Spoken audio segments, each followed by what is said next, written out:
Bismillahirrahmanirrahim. Assalamualaikum warahmatullahi wabarakatuh. Innal hamdalillah nahmaduhu wa nasta'inuhu wa nastaghfiruh wa na'udzu billahi min shururi anfusina wa min sayyiati a'malina. Man yahdihillahu fala mudilla lahu wa man yudlilhu fala hadiya lahu. أشهد أن لا إله إلا الله وحده لا شريك له وأشهد أن محمدا عبده ورسوله لا نبي بعده اللهم صل وسلم وبارك على نبينا محمد وعلى آله وصحبه ومن والاه أما بعد. Berniat kita di masjid berkumpul untuk maksud mempelajari ajaran Allah dan taqarrub kepada Allah.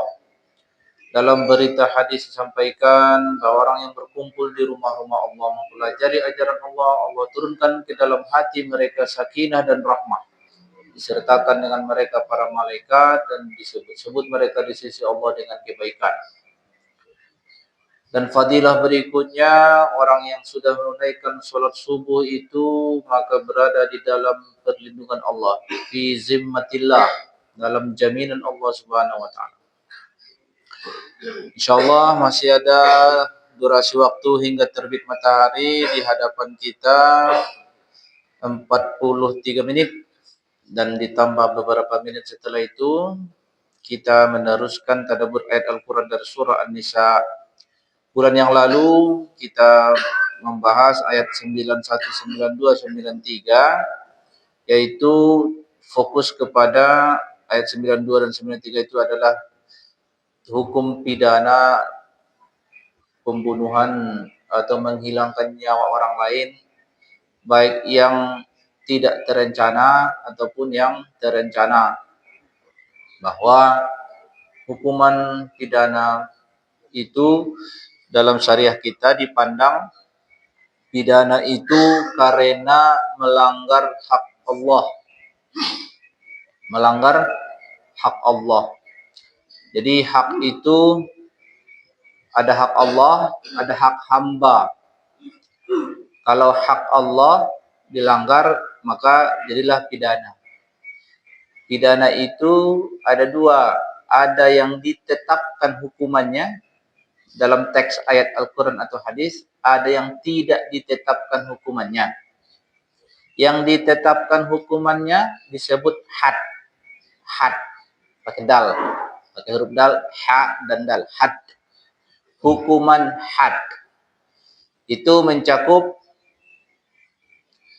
hukuman mati bagi orang yang terbukti secara sah dan meyakinkan bahwa dia menghilangkan nyawa orang lain dengan terencana. Itu had ditetapkan, yaitu qisas. Potong tangan bagi maling yang sudah memenuhi nisab dan ketentuannya, syarat dan ketentuan berlaku. Rajam bagi berzina yang sudah menikah.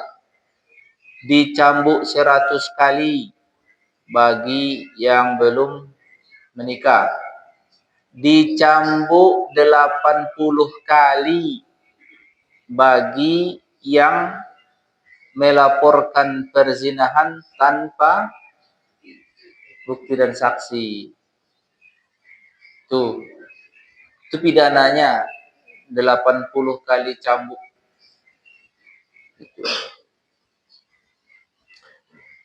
Makanya semua pidana itu karena melanggar hak Allah.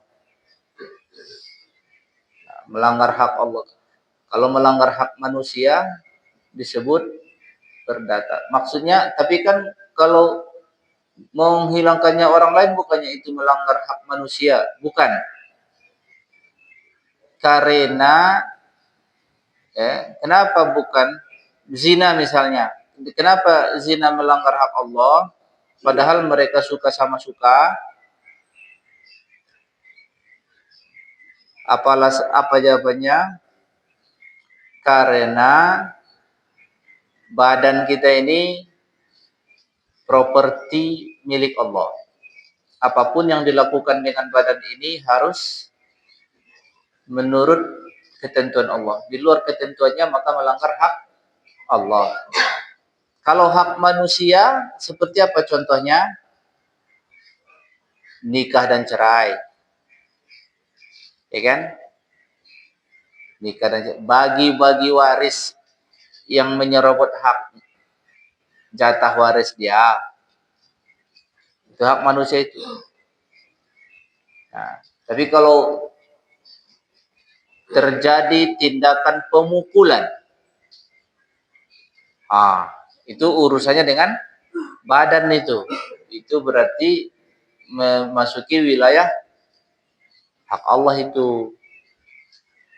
Itu hak Allah itu yang dilanggar. Makanya zina itu menjadi pidana dalam syariat Islam karena dia melakukan kegiatan bersenang-senang dengan yang tidak dibolehkan oleh Allah Subhanahu wa taala. Jadi kalau pandangan hukum selain hukum kita melihat badan itu milik, tidak, selain hukum Islam melihat kalau orang berzina ya kalau mereka suka dengan suka tidak ada asas paksaan ya tidak ada hak untuk mempidanakannya. Gitu. Makanya hukum pidana di perundang-undangan positif di Indonesia, pasal pelanggaran atau perzinahan itu yang boleh melaporkan itu pasangannya. Misalnya terbukti berzina seorang laki-laki, istrinya yang punya dudukan hak untuk melaporkan. Kalau warga lain enggak. Karena dianggap orang lain enggak ada hubungannya. Kalau istrinya berzina, suaminya lah yang melaporkan. Bapaknya aja enggak punya legal standing untuk itu. Gitu. Jadi itulah hukum yang kita pakai kalau secara positifnya, termasuk hukum di barat. Di barat juga begitu, karena landasannya ya itu hak dia bersenang-senang atau kan itu hak warga, itu hak sipil. Ya, karena itu dipahamkan masyarakat nih. Maksudnya kita tuh harus pahamkan anggota keluarga, anak dipahamkan, karena mereka jangan-jangan nanti berdiskusi di luar sana nggak tahu dia apa dudukan apa ini zina ini di pandangan syariat Islam, kenapa pidana. Sementara opini persepsi publik tentu menganggap apa yang ada di hukum positif lah, kan?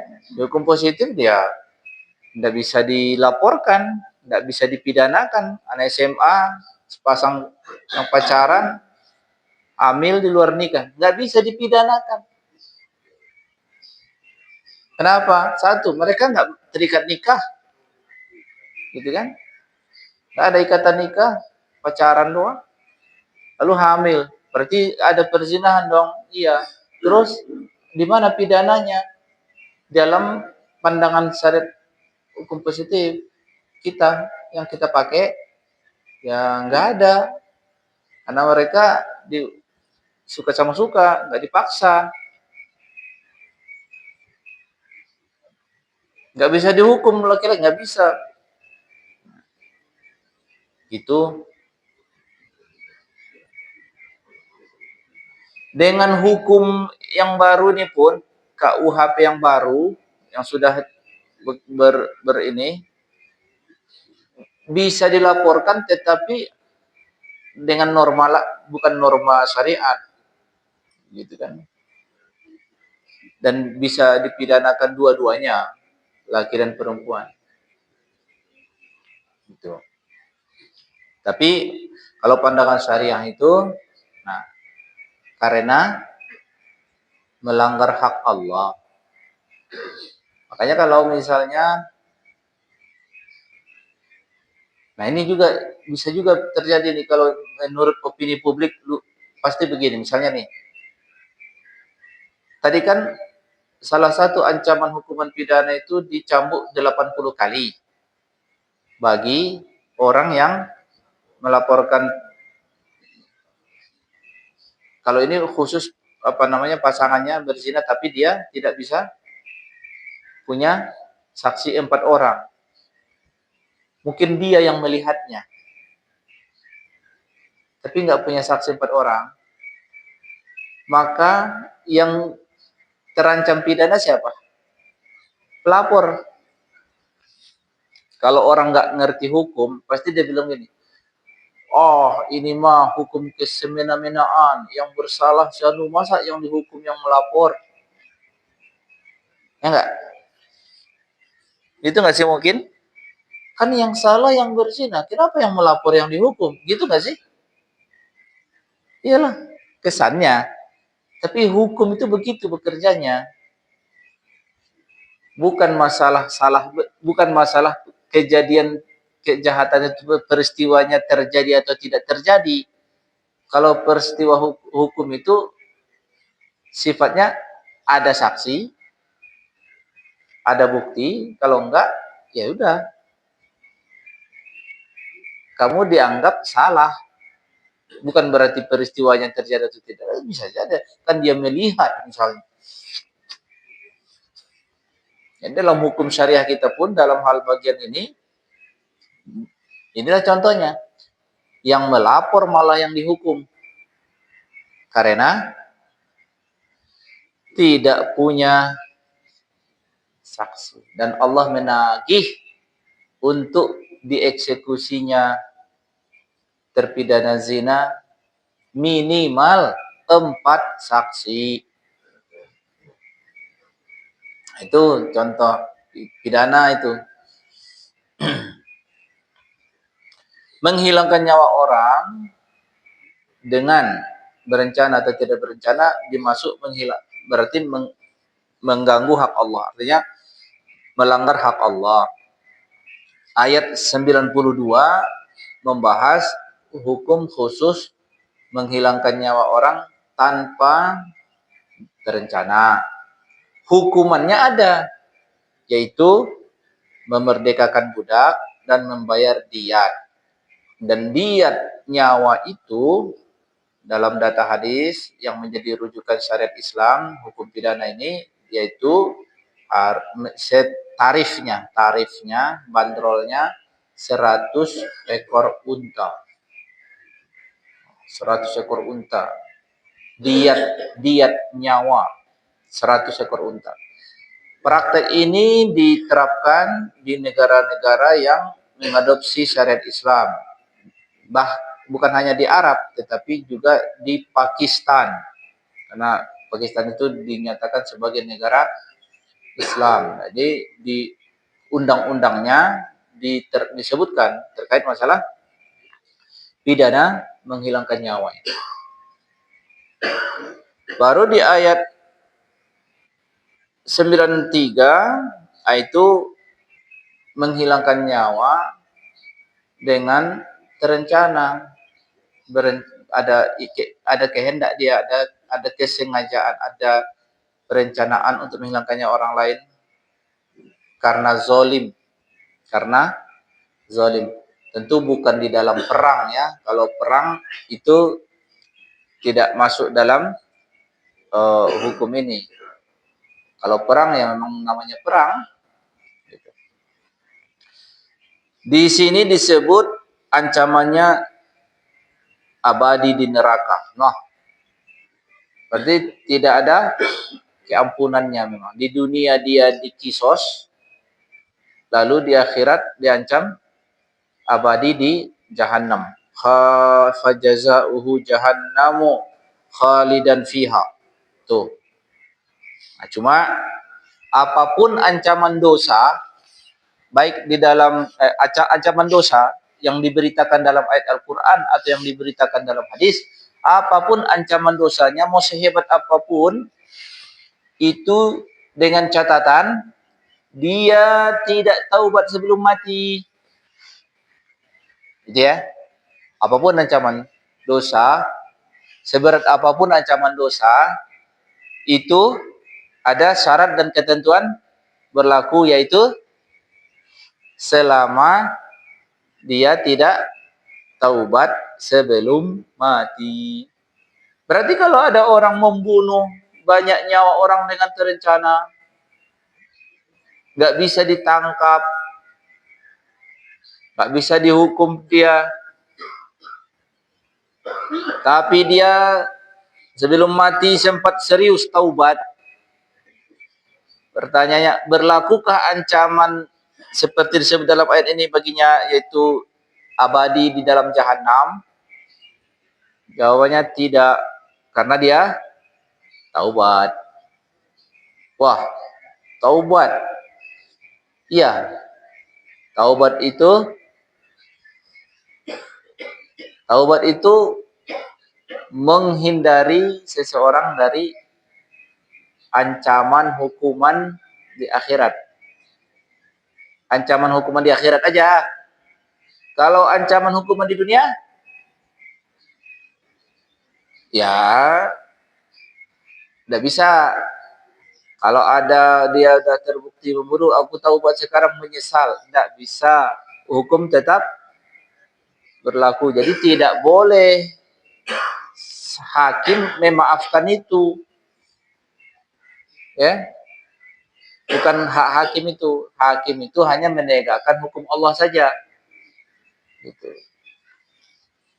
Nangis-nangis dia maling, misalnya kan maling.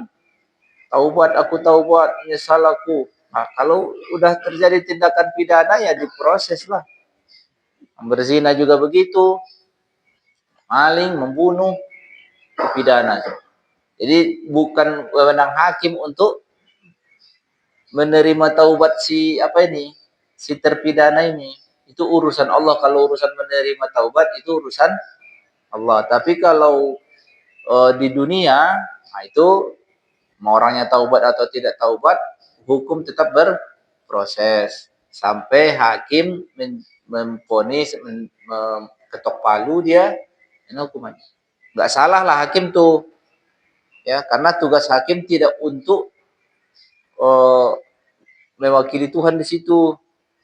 Nah, kalau salah ya salah, dia menegakkan keadilan aja. Tidak boleh kasihan, kan begitu terkait kasus pidana zina di surat An-Nur itu disebutkan, jangan kalian kasihan. Ya, terpidana zina itu kan 100 kali cambuk. Jangan kasihan, jangan enggak boleh.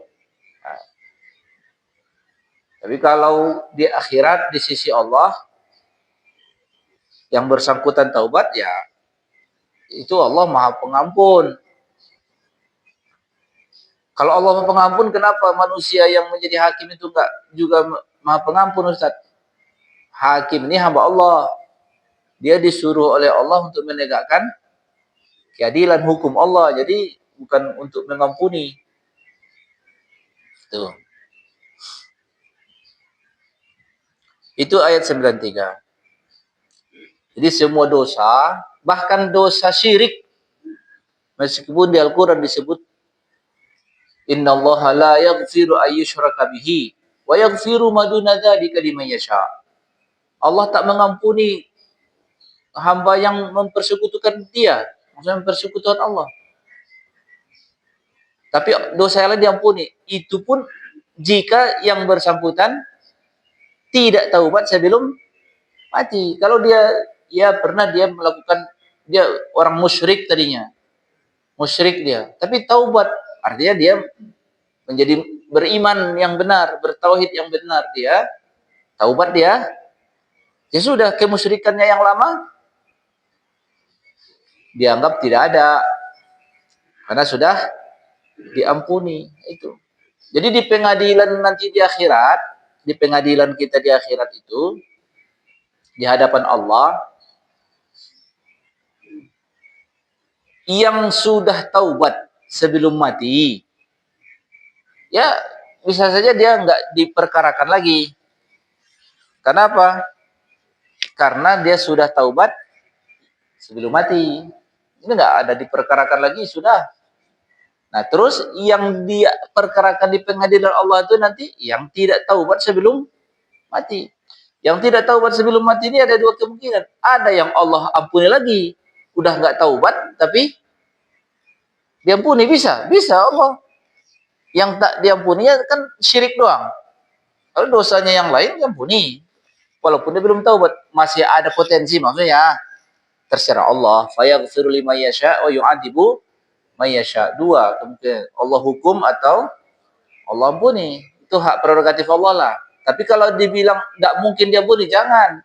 Sedosa selain syirik, walaupun yang bersangkutan meninggal dunia belum sempat taubat, tetap masih ada peluang diampuni. Terserah Allah. Allah Maha Hakim.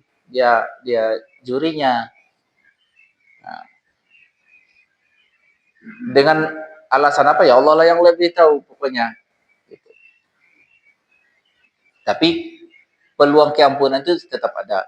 Atau kalaupun Allah hukum dia, ya atas keadilan Allah juga. Allah Azizun Hakim. Tuh. Nah ini berikut ini kita ayat 94. Ini temanya tabayun.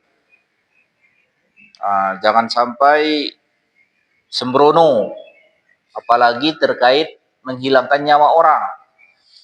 A'udzubillahi minasyaitonirrajim. Bismillahirrahmanirrahim.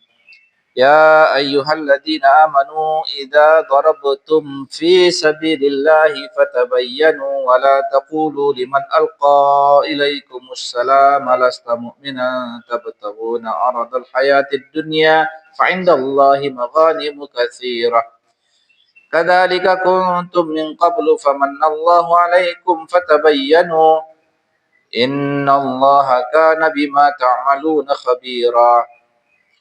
لا يستوي القاعدون من المؤمنين غير أولي الضرر والمجاهدون في سبيل الله بأموالهم وأنفسهم فضل الله المجاهدين بأموالهم وأنفسهم على القاعدين درجة وكلا وعد الله الحسنى وفضل الله المجاهدين على القاعدين أجرا عظيما درجات منه ومغفرة ورحمة wa kana Allahu ghafurur rahima. Ayat 94 dari surah An-Nisa. Disebut di situ, ya ayyuhalladzina amanu, hai orang yang beriman. Siapa yang dimaksud? Ya kita-kita inilah. Pada zaman ayat ini turun, ya pengikut Nabi Muhammad yang ada itulah. Apa panggilannya? Panggilannya di sini adalah idza darabtum fi sabilillah. Apabila kalian berada dalam perjalanan fi sabilillah. Biasanya fi sabilillah itu berangkat ke luar kota, itu berarti darabtum. Melakukan perjalanan jauh, termasuk musafir itu juga. Ini perjalanan ke luar kota tapi tujuannya momennya perang. Jadi tidak dalam masa damai ini, tidak dalam masa damai. Kalau masa damai lain, ini dalam masa perang. Termasuk tidak sedang dalam kesepakatan gencatan senjata. Gitu. Nah, namanya di luar sana, perintah di sini fatabayyanu. Cek and recheck dulu. Tabayyun. Ya, tabayyun ini adalah periksa dulu. Wala taqulu, jangan kalian buru-buru ngomong liman alqa ilaikumussalam, sama orang yang mengucapkan salam kepada kalian pas di sana, pas di luar udah di perjalanan ada orang assalamualaikum, terus kalian curiga kayaknya ini musuh ini, cuma takut dia disergap musuh nih, nggak diperiksa pun langsung apa dia langsung ini dia yang bekerja apa namanya dugaan dia, ini namanya oh just dia tanpa ini tanpa teliti. Nah, ini Ayat ini juga berlaku istilah hukum praduga tak bersalah, ya. Jadi praduga tak bersalah itu ya konsep hukum gitu kan. Seseorang itu belum bisa dinyatakan sah yakin bersalah sebelum dinyatakan di pengadilan itu. Jangan dulu dihukum dia. Nah, ini permasalahannya kejadiannya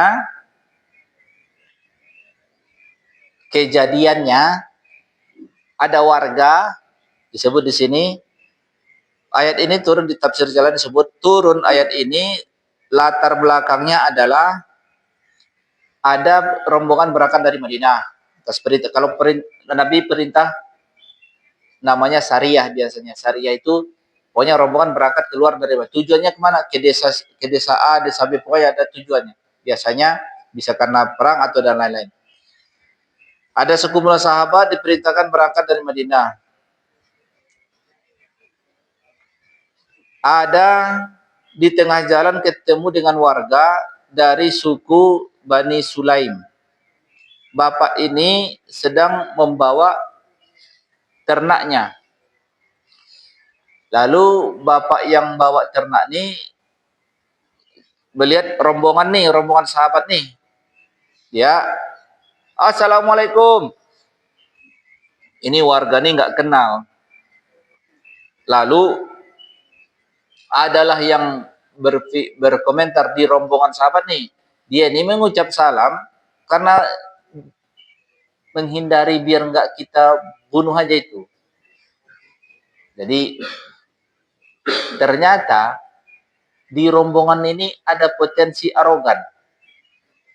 Ada potensi arogan. Jadi ini terjadi arogansi nih di rombongan apa nih? Bapak itu kan seorang membawa gembala sementara ini rombongan banyak orang.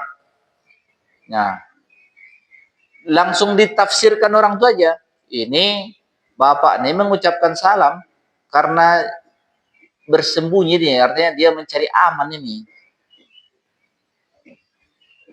Tak ada tanya, tak ada periksa latar belakangnya apa enggak ada. Pokoknya langsung aja dibacok orang tuh.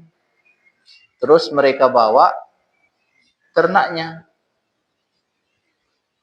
Boleh. Ada kelakuan orang sahabat Nabi begitu. Ya ada, ya itulah. Kalau terjadi sekarang habislah. Iya habislah, itu rusak betul lah nama junjungannya kan Nabi Muhammad. Sama juga sih, rusak juga nama Nabi Muhammad ini atas kelakuan ini. Memang keadaannya pun ketika ini keadaan perang, memang tidak ada suasana damai. Tapi bapak ini kan bukan musuh gitu, bukan tentara yang nyasar gitu kan. Bahkan seandainya tentara yang nyasar pun kan nggak boleh kalau dia misalnya lemah, ya kan? Nggak boleh dibacok, bunuh, ambil. Jadi perlawanan pun tak ada kan? Seandainya bapak ini menyerang, nggak boleh. Ini berarti ada kesalahan pada para sahabat nih. Ini follower Nabi Muhammad loh. Ada follower Nabi Muhammad kayak gitu. Ada. Salah mereka nih, salah besar.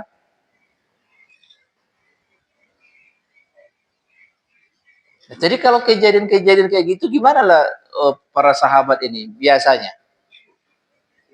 Ya biasanya mereka menyesal kalau sudah kayak gini turun ayat. Habis itu udah terjadi, baru turun ayat. Nah, peraturan nggak boleh kayak gitu. Periksa dulu. Tapi udah hilang nyawa orang, gimana lah? Nah, ini yang disebut dengan pembunuhan kasus ini. Ini kasus ini masuk kategori pembunuhan berencana atau tidak? Itu pertanyaannya. Udah hilang nyawa orang nih. Coba cerna dulu. Masuk dalam kategori pembunuhan berencana atau tidak berencana?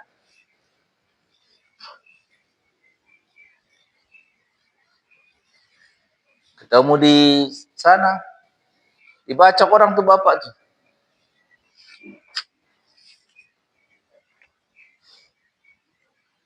Itu. Jawabannya, dia ini tidak masuk kategori pembunuhan berencana. Tapi kan dia berencana membunuh itu, terang-terangan itu. Nah, ini kasusnya. Suatu waktu kejadian di peristiwa lain, ada kayak pergantian tahun gitu. Pergantian bulan haram. Jadi bulan haram itu kan ruang waktu yang warga Arab tidak boleh perang, tidak boleh mengganggu orang. Pokoknya selama sebulan itu masyarakat Arab berkeliaran antar kota, antar desa itu, mereka nggak boleh ada warga yang, walaupun misalnya antar desa ini belum ada damai, tapi pas masuk bulan haram, ya kondisi steril dulu, jangan ada balas dendam gitu. Pernah suatu waktu di pergantian bulan haram, apakah ini udah habis bulan haram atau belum? Kan patokannya apa? Hilal kan? Di masa transisi bulan haram itu adalah dua orang pengikut Nabi Muhammad juga sebenarnya disuruh pergi memantau sebenarnya. Cuma di daerah, di lokasi pemantauan sana ketemu orang musyrik. Yang mana orang musyrik ini musuh kan? Ketemu orang musyrik, dua orang. Dibacok orang tuh satu, yang satu lari, selamat. Satu mati. Nah, kayak gitu cerita. Orang Arab tuh kayak gitu ya. Zaman ini iyalah. Antar suku itu di Arab sana nyawa itu. Mungkin gara-gara itu makanya orang Arab itu penduduknya nggak banyak-banyak. Banyak mati karena berkelahi. Heboh lah. Yang lari ke Mekah ini, lapor dia. Pengikut Muhammad membacok warga di bulan haram. Rusak lagi lah nama kan. Ini gara-gara ini beban pengikut ini. Itu namanya beban pengikut. Jadi Nabi Muhammad utusan Allah. Kita bilang dia maksum, dia nggak salah. Cuma pengikutnya ada aja kelakuannya, gitu. Itulah bebannya ini kadang. Kalau dalam ada sosok apa namanya junjungan, terus tapi pengikutnya apakah seperti junjungannya? Enggak lah, enggak salah. Malah menjadi beban kan? Seperti inilah para sahabat nih. Di bulan haram dibacoknya orang. Marah Nabi. Tapi kalau terjadi, udah opini di Mekah, itulah Muhammad tuh. Bulan haram yang kita hormati selama ini saja, dia tuh nggak peduli. Buktinya apa? Itu anak buahnya. Rusak lagi nama Nabi Muhammad. Nabi Muhammad juga nggak setuju dengan tindakan itu, karena waktu berangkat pun mereka disuruh apa? Disuruh memantau saja, memantau aktivitas orang musyrik. Ini pas ini ada musuh satu. Nah, itu waktu sebelum kita hijrah nih paling ganas juga nih bapak nih. Kita bacok aja sekalian, dibacoknya. Lari satu. Gitu. Kan tindakan membacok itu sengaja nggak sih? Sengaja. Tetapi dalam hukum pidananya dianggap dia tidak melanggar hukum secara sengaja. Kenapa? Karena di pikiran dia ini sudah bukan bulan haram. Di situ masalahnya. Di pikiran dia ini sudah bukan bulan haram. Kalau di pengadilan dia harus memperjuangkan supaya dia tidak terjebak dalam pembunuhan menghilangkan nyawa orang lain dengan berencana. Dia harus pastikan saya pikir ini di luar bulan haram gitu. Karena pas pergantian bulan hilal, apalagi kalau sekarang kan sudah ada kegiatan teropong meneropong. Hisab ya. Sudah zaman dulu kan main kira-kira aja. Nah, jadi ini pun yang mereka membaca ini dalam pikiran mereka, ya pokoknya musuh. Pokoknya bukan grup Nabi Muhammad. ketemu di luar kota, ya kan? Tidak ada tidak ada kondisi perjanjian gencatan senjata, ketemu warga dibacoknya. Asal bukan pengikut Nabi Muhammad. Ternyata ajaran Islam turun setelah itu. Nggak kayak gitu. Periksa dulu. Jangan-jangan dia tidak ada hubungannya dengan permusuhan. Dia hanya warga biasa. Ya. Tapi udah terlanjur. Udah mati orang. Jadi hal-hal yang semacam itu masuk kategori tidak ada niat jahat. Mens rea. Jadi diujinya di mana? Kalau di pengadilan.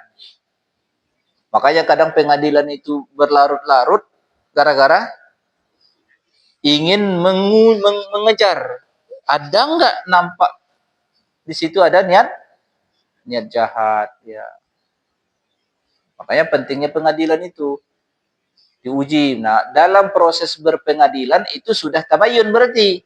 Makanya ada proses pemeriksaan saksi-saksi, bukti, argumen, saksi ahli. Nah, itu tabayun prosesnya. Supaya hakimnya pada saat menjatuhkan vonis sudah tabayun. Jadi peran hakim itu nggak hanya di ruang pengadilan. Kita di ruang publik ini pun sebelum melakukan tindakan apapun harus tabayun juga. Kita jadi hakim juga. Masing-masing diri kita ini harus amalkan prinsip ini.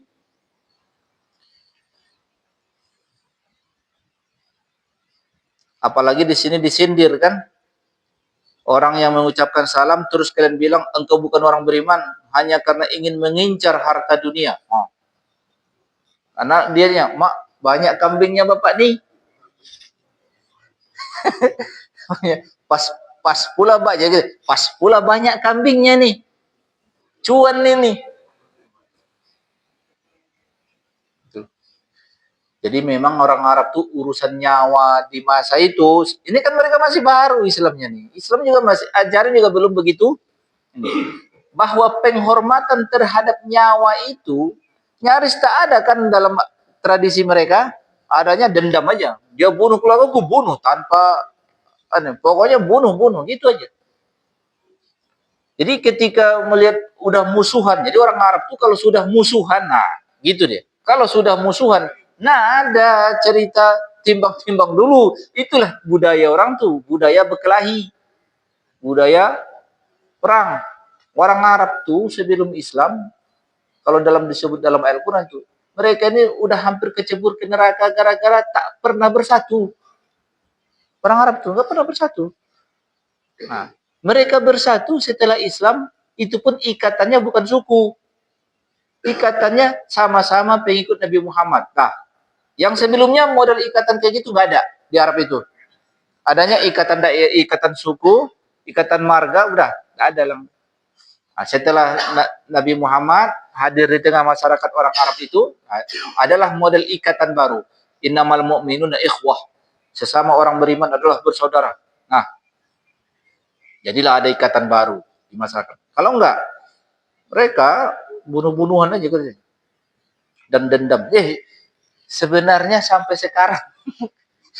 Sebenarnya tradisi itu sampai sekarang. Jadi problem-problem masyarakat Arab yang paling rumit itu adalah ego kesukuan, ego kabilah. Itu pengadilan pun nggak bisa menyelesaikannya. Baru-baru ini ada di Mesir. Perang antar suku. Marga, kalau saya bilang suku kan sama-sama Arabnya. Sama-sama, cuma beda kabilah doang. Beda kabilah, beda keluarga besar. Beda keluarga besar. Itu perang. Mereka kan di daerah selatan Mesir itu ada namanya daerah Su'aid namanya. Itu warga itu bisa saja pegang senjata. Perang antar kabilah. Tidak mampu polisi misalnya. Oke, kita tangkap yang membunuh. Nggak mempan. Polisi ditembak orang tuh nanti. Kalau sudah tersindir apanya dia? Ego kabilah dia. Biasanya dendam. Ya di sana dibunuh, mati terus ini. Dalam kondisi kayak gitu, kadang keluarga-keluarga punya punya anggota keluarga yang banyak. Gitu. Jadi mereka perang antara apa ini? Pengadilan nggak mampu, polisi pun nggak mempan mendamaikannya. Akhirnya mendamaikannya Grand Sheikh Al Azhar. Nah, itu Grand Sheikh Al Azhar turun, panggil orang kedua pihak. Kalau negara mereka nggak abaikan, udah mereka polisi pun ditembaknya. Ada masih kayak gitu di Arab tuh. Sama-sama Muslim, bukan bukan Muslim dan Muslim, sama-sama Muslim. Tapi ego apa namanya? Ego suku, ego kabilah. Sama, bukan di Mesir aja yang kayak gitu. Di Palestina juga. Banyak negara Arab lah secara umum. Termasuk Afghanistan, Pakistan. Itu kalau sudah bicara keluarga, makanya kalau negaranya nggak kuat, makanya penting negara itu kuat. Penting negara kuat itu ya kalau ada di sini, misalnya nih ada dua tadi, keluarga A membunuh keluarga B. Negara tidak langsung memproses hukum ini, selesai lah itu. Makanya penting negara itu kuat. Nah permasalahannya kadang negara melihat ini nggak salah gitu. Sementara keluarga melihat ini salah. Nah disitulah susah diatasi. Main senjata mereka itu, main bacok. Apalagi di Yaman. Yaman hari-hari mereka bawa golok, ya kan? Golok sejengkal itu. Nah, hanggar namanya, apa namanya? Hanjar. Kalau sebab ngamuk dia, untuk motong kambing itu kan pakai itu aja dia, sekali. Kalau ke leher orang, habis dia. Senggol bacok, ya kan? Itu. Jadi penting negara kuat itu penting supaya negara itu harus kekuatannya harus melebihi kekuatan kabilah-kabilah ini. Kalau di Arab nggak boleh kayak gini, negara-negara yang punya warganya ada boleh megang senjata itu paling rawan itu pegang senjata. Nah, kalau kita di Indonesia nih nggak boleh. Kalau kita di Indonesia nih pokoknya berkumpul boleh, tapi nggak pakai senjata, ya kan? Artinya bikin lo ormas-ormas silahkan, dibiarin aja nggak masalah, tapi nggak pakai senjata. Kalau dia nanti udah agak-agak mengacau, baru dihentikan, dibubarkan. Tapi kalau masih cuma buat hiburan masyarakatnya, ya udah terus saja. Apapun mau pakai baju-baju loreng pun dia niru-niru ala tentara silahkan, nggak ada masalah. Yang penting kalian nggak pakai senjata, terus nggak mengganggu negara, dah. Tuh, nah tabayyun tadi itu ya. Jadi praduga tak bersalah itu berlaku di ayat ini. Ya, konsep praduga tak bersalah. Jadi orang itu jangan dulu diperlakukan sebagai terpidana sebelum diputus di pengadilan. Itu maksudnya, bukan berarti maksudnya praduga tak bersalah itu bukan berarti orang itu nggak bisa ditangkap, bisa ditahan. Tapi proses penahanan itu ada tujuannya, yaitu untuk biasanya mempermudah penyelidikan, pemeriksaan, dan lain. Bedakan ditahan dengan di penjara. Kalau di penjara itu sudah divonis. Nah itu sudah tabayun itu. Kalau udah masuk pengadilan berarti sudah tabayun. Bahkan gini, untuk seseorang misalnya dengan dua alat bukti, dua saksi, lalu boleh seseorang itu ditangkap sebagai tersangka, boleh, tapi itu belum final, belum ini, masih diuji dulu, diberi hak mereka pra peradilan, atau oh ternyata salah bukti, akhirnya kasus nggak dilanjutkan, biasa aja, boleh, nggak masalah itu. Itu berarti mekanisme tabayun sudah bekerja. Ini ayat ini menyindir juga tadi. Kalian motif hanya gara-gara cari kambing, tertarik kalian kambing itu, terus kalian bunuh orang. Nah, tabtaghuna aradal hayatid dunya. Fa indallahi maghanimu katsirah. Di sisi Allah kekayaan yang banyak. Jadi janganlah kalian menghilangkan nyawa orang hanya gara-gara mengejar duit. Kalau urusan kalian itu sudah mulia sebenarnya. Kalian menjadi pengikut Nabi Muhammad. Berangkat ke luar Madinah untuk misi. Entah misi dakwah atau misi apa. Udah mulia itu. Jangan dinodai lagi dengan menghilangkan nyawa orang seperti itu tanpa tabayun. Kadzalika kuntum min qablu. Begitulah kalian dulu. Dulu kalian anggap itu biasa. Setelah ajaran Islam turun, itu enggak boleh dilakukan lagi. Nah, jadi kesalahan-kesalahan sahabat itu terjadi sebagai proses ini tadi. Syariat Islam diturunkan, oh ini loh salah katanya kan, turun ayat, jadi aturan, bertahaplah turun sampai 23 tahun kalau digenapkan ke atas. Famannallahu alaikum fatabayyanu. Nah, lalu Allah beri karunia kalian dengan Islam, ya kan? Jadi dengan setelah berada kalian di era Nabi Muhammad SAW, kebiasaan lama kalian yang gampang membunuh orang ini hentikan.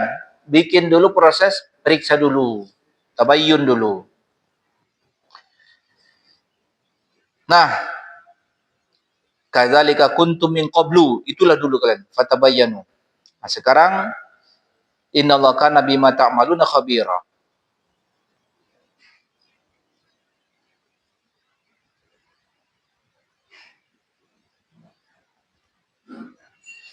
Itu ayat 94. Masih dalam momen perang. Ntar dulu.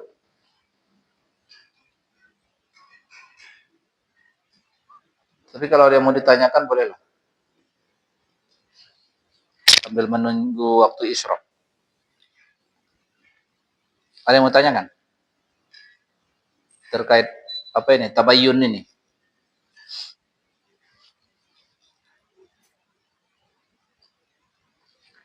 Kalau tidak ada, kita lanjutkan ayat berikutnya, ayat 95. La yastawil qa'iduna minal mu'minin. Tidaklah sama orang-orang yang qa'id. Qa'id dalam bahasa Jawa Barat mati itu ya. Ini qa'id itu tidak berangkat perang. Dia kalau berangkat perang mujahid. Kalau dia nggak ikut perang, qa'id. Bukan qa'id. Qa'id dari kata qa'ada. Jadi tidak ikut perang dia. Nah, tidak sama ini. Ini sama-sama muslim. Sama-sama muslim nih. Di sama-sama muslim itu udah selevel, artinya sama-sama orang beriman. Tapi sesama orang beriman ini tidak sama antara yang berangkat perang dengan yang tidak berangkat perang. Itu maksudnya. La yastawil qa'iduna minal mu'minin ghairu ulid doror wal mujahidun. Tidak sama al qa'idun dengan al mujahidun itu. Nah, yang tidak sama ini pun hitungannya ada catatan. Ghairu ulid doror. Ghairu ulid doror itu artinya, misalnya saya terjadwal ikut berangkat, tapi tiba-tiba sakit. Tiba-tiba sakit. Tidak keinginan saya. Dalam kondisi seperti itu, saya disebut ulid doror. Artinya saya kena sesuatu yang menyebabkan saya tidak bisa perang. Saya tetap digrupkan dalam hitungan nilainya seperti mujahid. Sama. Hanya karena saya nggak ikut gara-gara apa? Sakit. Gitu. Atau dia nggak ikut karena dia anak laki satu-satunya. Mak dia udah tua. Lalu Nabi bilang, gak usah kau ikut, kau jaga mak kau aja. Ini bapak nih, dia tetap dinilai sebagai mujahid sebenarnya, karena dia ulid doror dia. Gitu. Kalau Al-Qaidun tadi, memang dia tak ikut daftar. Tak ikut daftar dia. Kan nggak semua kita harus pergi perang, kan? Nggak boleh. Karena makanya menjadi prajurit perang itu fardu kifayah. Fardu kifayah. Artinya, kecuali kalau digempur. Daerah dia digempur. Oh, itu semua fardu ain. Mau laki dan perempuan. Gitu. Diserang, masuk kota semua tentara itu. Oh, itu membela diri semua. Laki dan perempuan fardu ain itu. Ini kalau ceritanya pergi keluar. Rombongan prajurit. Nah, ini di zaman dulu itu sudah ada buku. Artinya catatan nama. Siapa-siapa yang berangkat. Itu namanya diwan. Namanya apa ini? Dokumen apa ini? Diwan. Pada daftarlah itu orang, daftar aku ikut. Nah, ini yang ikut nih mujahidun. Tiba-tiba di surat At-Taubah kan ada. Udah daftar dia. Terus kata Nabi, nggak ada kendaraannya. Kalian nggak bisa ikut. Nangis bapak tuh. Karena dia nggak bisa ikut. Tetap dia dihitung mujahidun. Walaupun dia tidak ikut berangkat. Justru orang-orang yang datang, Muhammad, aku nggak bisa, ini apaku. Nah, mencari alasan supaya nggak ikut, dan Allah tahu bahwa mereka memang tak ada niat pergi. Mereka itu enggak, itu yang disebut cerita orang munafik itu kan zaman itu. Di surat Taubah itu diceritakan. Nah, jadi orang-orang yang mujahidun dan qaidun tidak sama. Udah jelas nggak sama. Atau mungkin gini, dia nggak ikut, tetapi dia nyumbang. Ikut nyumbang dia. Dia mujahidun. Walaupun dia nggak ikut badan dia ke medan perang, tapi dia ikut nyumbang dia.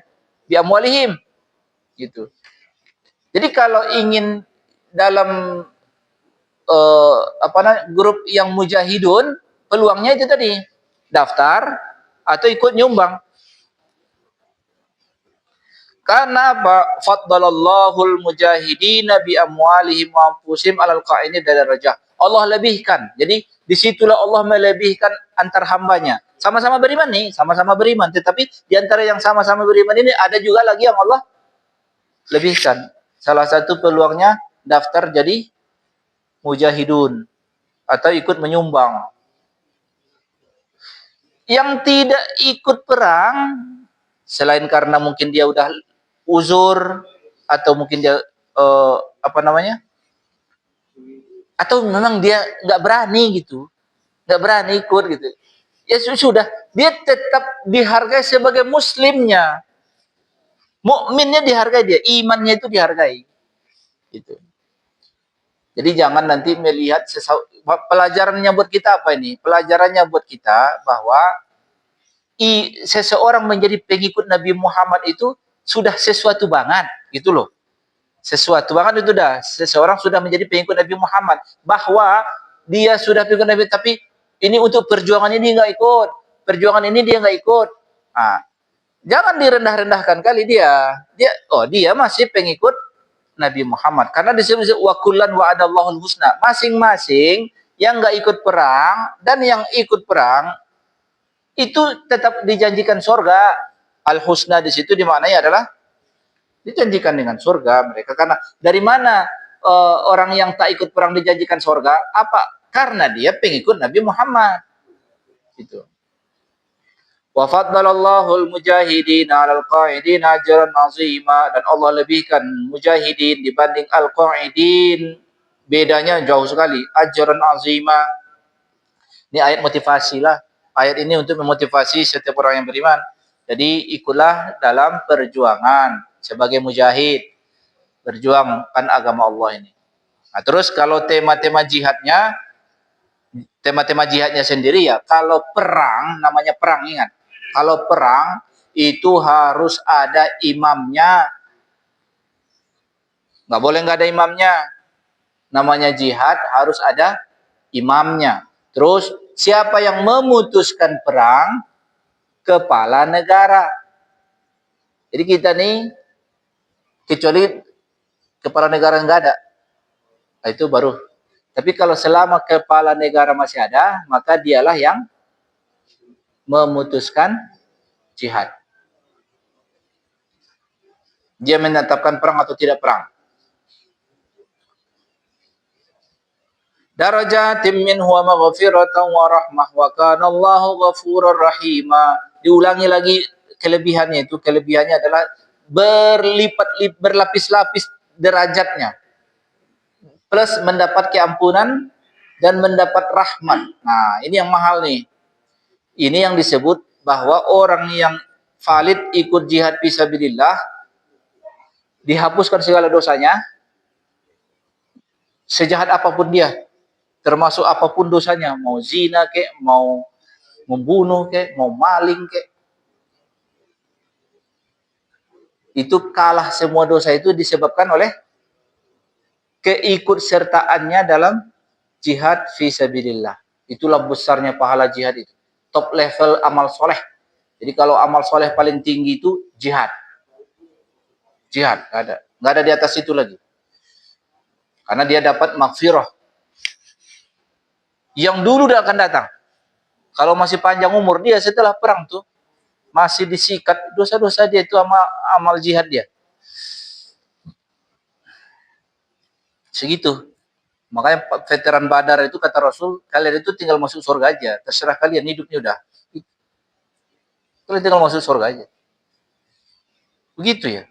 Ya, tapi walaupun begitu dikatakan, apakah mereka menjadi sembrono hidup? Enggak, mereka makin takut kepada Allah malah, makin cinta mereka sama Allah. Ya. Jadi informasi keampunan itu ternyata bukan membuat orang makin berani bikin dosa, enggak. Ketika kau diampuni, pokoknya kau sudah diampuni. Nah, jadi dia nggak berani lagi, malah dia nggak berani bikin dosa, nggak sembarangan dia lagi bikin dosa. Itulah janji keampunan itu. Yang dijanjikan keampunan itu jihad fisabilillah. Satu lagi, kalau bagi perempuan yang setara jihad bagi mereka adalah umroh dan haji. Karena perempuan kan nggak ikut jihad. Dalam konteks ikut ke medan perang nggak ikut. Terus apa gantinya buat mereka? Kata Rasul, haji. Makanya pendaftar haji yang banyak itu ibu-ibu kayaknya. Sampai ngantrinya 20 tahun. Habis bapaknya udah meninggal duluan kan? Gitu. Itu sampai ayat 96. Ada yang mau tanyakan?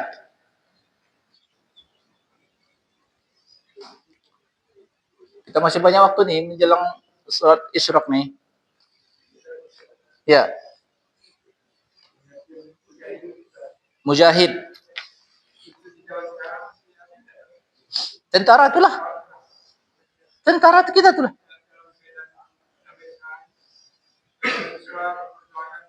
Tentara itu nilai pahala mereka dalam hadis karena mereka ribat fisabilillah.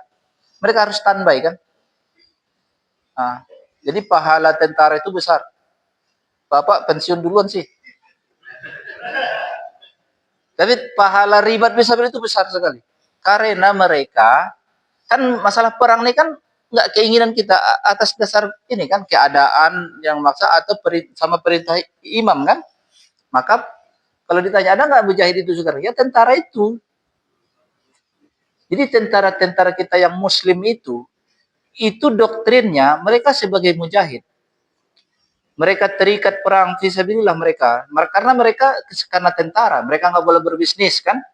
Nggak boleh karena mereka fokus tiba-tiba nanti ada panggilan perang, mereka sudah harus itu namanya ribat fisabilillah. Cari kitab Riyadhus Shalihin, kitab Riyadhus Shalihin buka bagian agak terakhir ada satu pasal namanya pasal atau kitab tentang jihad. Baca hadisnya itu juga. Ada 30 hadis kalau nggak salah. Di situ diberitakan oh pahala ribat fisabilillah. Mereka mujahid. Gitu. Real mujahid. Kalau yang kita demo nih Ustaz mujahid enggak? Tergantung. Nggak bisa deh. Tapi tentara jelas. Ya kan?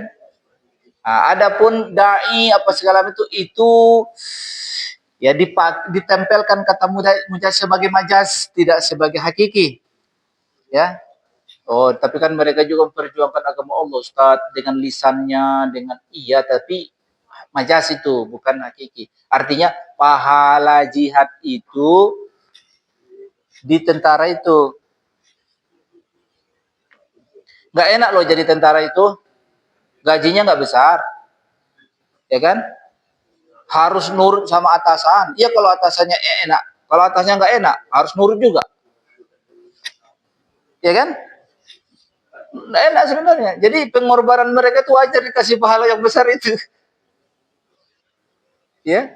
Tentara itu loh mujahid itu real mujahid itu. Makanya kalau yang paling kuat doktrin perangnya itu tentara Muslim. Kenapa? Itu tadi karena dia fisabilillah, jihad fisabilillah dia. Kalau tentaranya orang Kristen gimana Pak Ustaz? Wallahu alam.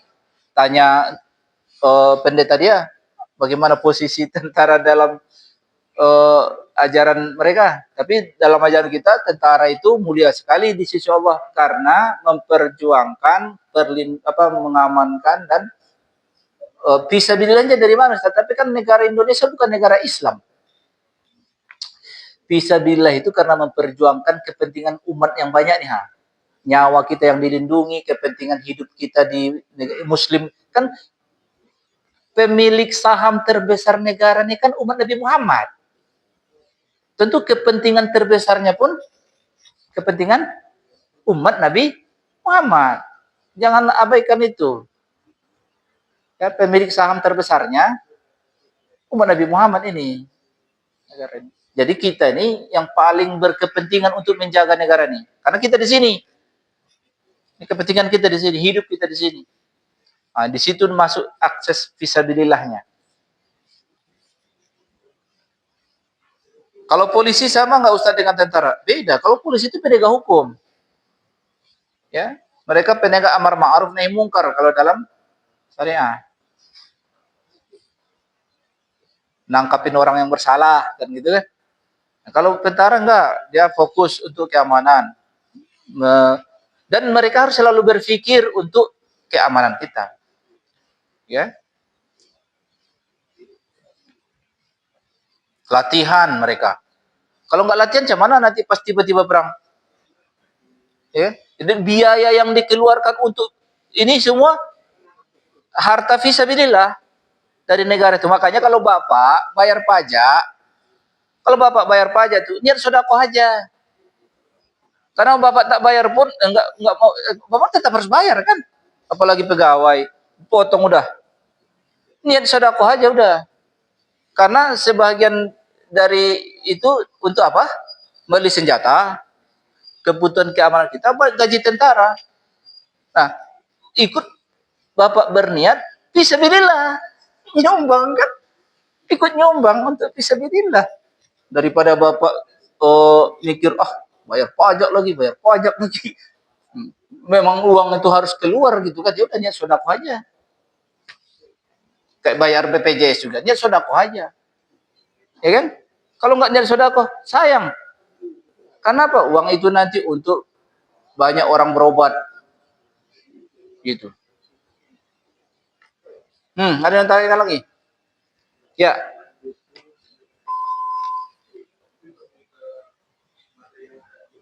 Ya.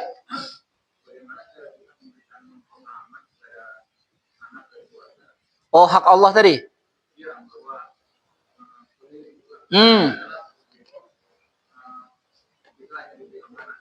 Iya. Bebas ya. Ya itu. Oh, ada istilahnya, my body my choice ya. Ngeri juga ya.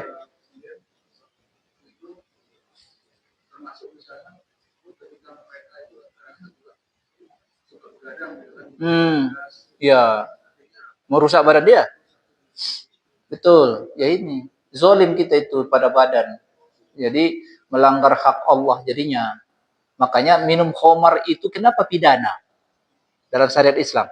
Gara-gara dia bikin teler. dirinya. Ya kan? Badan ini bukan milik dia. Itulah. Makanya pertanyaan bagaimana caranya memahamkan anak-anak kita? Ya tinggal dipikir, dari mana logikanya kamu pikir badan ini kau punya? Kalau sesuatu yang aku punya kesannya aku beli. Milikku. Jadi diambil orang, perdata. Kan? Dirusaknya kendaraanku, milikku, perdata. Tapi badan ini kapan kau beli? Kapan kau bikin?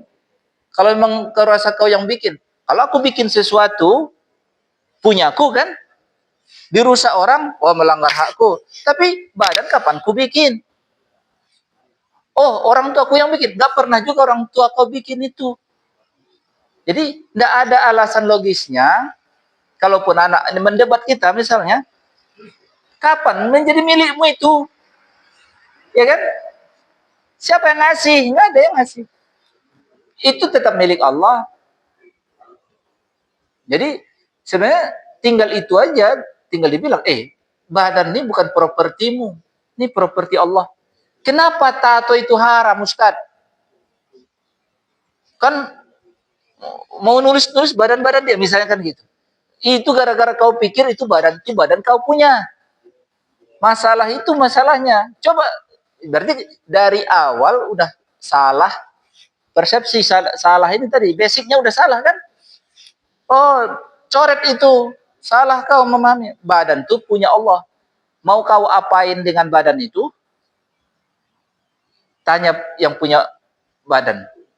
Apa kata dia? Boleh nggak? Nggak boleh. Ya, jangan. Gitu kan? Nggak ada cara lain lagi kecuali kita bilang, ini properti Allah. Udah. Meskipun badan itu orang kafir, tubuh orang kafir boleh nggak kita cincang? Nggak boleh. Nggak boleh. Kenapa? Itu harus dihormati tubuh itu. Ketemu sepotong, itu dihormati. Nggak boleh diperlakukan kayak sampah. Kalau ada karamna banian, itu hukum syariat kita. Walaupun orangnya kafir, nggak boleh. Waktu ketika Nabi Muhammad perang Uhud itu kan dicincang orang tuh tubuh Hamzah kan. Apa kata? Seandainya Allah membolehkan ku cincang juga katanya. Tapi Allah nggak membolehkan. Walaupun orang musyrik. Karena badan ini punya siapa? Allah. Hidup dan mati punya Allah. Gitu ya. Jadi kalau urusan itu tinggal kita bilang argumennya dari mana? Ini barang tubuh punya yang bersangkutan. Nah, disinilah kita datang syariat Islam itu ya mendasar betul memang karena itu beda, akhirnya kan hukum beda ke atas. Maka di Eropa ya badan dia mau bunuh diri dia, ya. Kita bilang haram bunuh diri. Tapi aku nggak puas ku hidup nih Ustaz, udah nggak ada gunanya ku hidup nih lagi. Urusan kau hidup, bukan urusan kau. Urusan kau itu mempertahankan hidup aja. Kapan mati itu bukan urusan kau. Itu.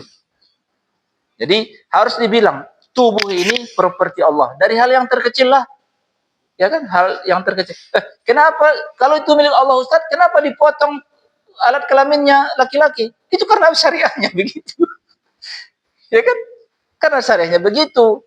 Terus ini juga sunnah fitrah kan bulu-bulu. Karena aturan sunnah fitrahnya kan begitu. Kita dianjurkan yang ini kan membersihkannya. Jadi itu kita itulah kepatuhan kita kepada Allah. Jadi nggak ada pak cara lain kecuali kita bilang sama anak itu dari kita, nak jaga badan ini bukan kita yang punya, jaga Allah yang punya, jangan lakukan apapun di luar aturan Allah terhadap badan nih, gitu. Menampar itu kira-kira menampar tubuh orang, memang dibenarkan? Apakah gara-gara apa nggak boleh nampar? Karena itu bukan kau punya, kenapa kau tampar-tampar gitu kan? Dikisos kan itu, tamparan pun kan tuntutan kisos kan, melanggar hak Allah itu dalam syariat kita. Tampar balas dengan tampar. Kenapa?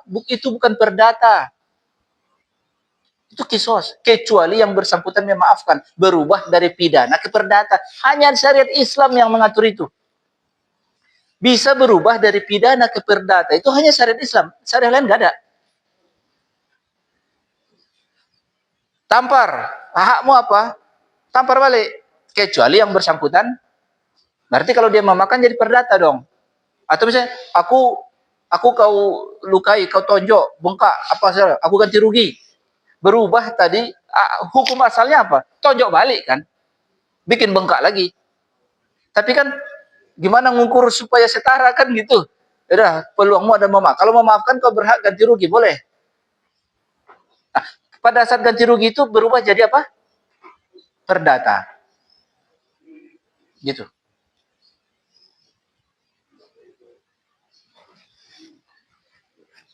Alhamdulillahirabbil alamin. Ya.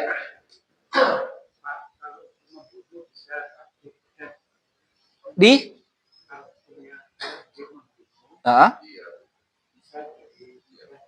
bisa. Iya, terbukti dengan sah, meyakinkan di pengadilan, berencana. Hukuman kisos kan? Sebelum dieksekusi, sowan dulu ke keluarga korban. Ini hukum Allah sudah diponis nih. Sekarang bola di tangan kalian. Siapa yang mengatur itu? Allah yang mengaturnya. Allah yang bikin aturan itu. Sebelum dieksekusi orang itu, tanya dulu. Kalau kalian maafkannya, berubah nih ancaman hukuman. Nggak jadi dieksekusi dia, terserah kalian nego. Dalam Islam doang itu. Di hukum negara nggak bisa. Karena hukum negara kita nggak berbasis itu ya. Jadi kalau orang itu sudah terbukti membunuh, ya membunuh. Walaupun Pak Hakim kami sudah memaafkan, nggak bisa. Kasus pidana pembunuhan tetap harus divonis. Dan nggak ada nego dengan hakim. Jadi di apa ini, kalau di hukum kita, keluarga korban tuh nonton aja. Nonton gimana lah akhirnya nanti yang membunuh anggota keluarga kami itu. Udah gitu aja. Nggak ada ganti rugi apapun, nggak ada aturannya. Nah kalau di syariat Islam terbukti dengan divonis, dihukum mati katanya kan. Nah, nego tuh dengan keluarga korban gimana? Kalau mau terusin atau kalian mau berdamai? Kalau berdamai, setelah mau nego berapa diatnya? Bisa Pak, kalau syariat Islam ya. Siapa? Indonesia nggak ada. Indonesia nggak memilih itu. Indonesia menerapkan ya pidana, nggak akan berubah menjadi perdata. Gitu. Kalau orang membunuh, tetap diproses, walaupun keluarga korban sudah merelakan. Gitu. Tetap di hukum Eropa juga begitu. Tapi kalau di Arab Saudi masih, kemarin ada TKI kita divonis hukuman mati dia kan. Nego sama keluarganya, bayar kita berapa miliar? Kalau nggak salah waktu itu 7 miliar, setara 7 miliar. Udah bisa. Enak hukum Islam. Menurut saya enak hukum Islam nih. Karena apa? Keluarga korban berpeluang dia dapat ganti rugi. Kalau dalam hukum konvensional kita enggak ada, cuma tinggal nunggu vonis saja. Dihukum sudah. Ini kan akhirnya kan warga keluarga itu kita bayar 7 miliar. Lumayan lah buat modal buka warung dia. Sama mobil mewah satu. Itu Pak. Begitulah syarat kita. Jadi berubahnya hukum pidana menjadi perdata hanya terjadi di hukum Islam. Karena Allah peduli sama manusia nih. Allah itu nggak arogan dengan haknya saja. Malah dilimpahkannya kan padanya. Yaitu hakku tadinya, tetapi ketika nego kalian dengan sama kalian, oke, hakku itu kulepas, kuserahkan kepada kalian hambaku. Sayang Allah sama kita berarti. Itu dia. Kecuali pidana zina, itu nggak ada. Kalau pidana zina nggak bisa. Nggak ada. Itu murni properti Allah itu yang diganggu. Walaupun tapi kami suka sama suka, senang sama senang lagi. Enggak, kalian itu melanggar properti itu. Alhamdulillahirabbil alamin. Baiklah, kita sudahi tanya oleh. Kita sudahi kafaratul majlis. Subhanakallahumma bihamdika asyhadu an la ilaha illa anta astaghfiruka wa atubu ilaik. Assalamualaikum warahmatullahi wabarakatuh.